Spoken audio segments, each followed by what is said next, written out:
germans Droz ho van entendre molt bé en aquell moment, és que per fer que tinguin aquest aspecte tan veritable, tan real, és el moment en què estem capitalitzant la característica principal del nostre cervell, que és el repetir com si estiguéssim davant d'un mirall, mirallant-se, com és permetre aquesta projecció que funcioni. La ciència neurològica ja ha descobert els mecanismes, es diu el mecanisme del reflexe de mirall, el mirallar-se, i és una cosa que fem, mirem els altres i ho repetim. Si tenim una màquina, com ara l'autòmata, comencem a interpretar el que fa en termes de la nostra pròpia experiència.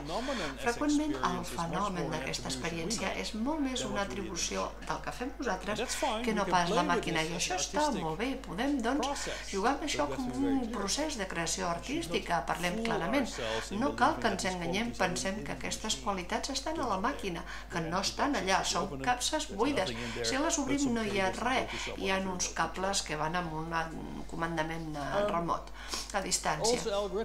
També la creativitat algorítmica ja porta temps amb nosaltres. Tornem a Ida Byron, que va treballar amb Charles Babbage. Aquí tenim el Museu de la Ciència i la Màquina, aquest enginy analític, i com ella especulava que podem utilitzar aquestes màquines també per trobar formes de creativitat humana, com ara la música, i de fet ho va fer, i és veritat.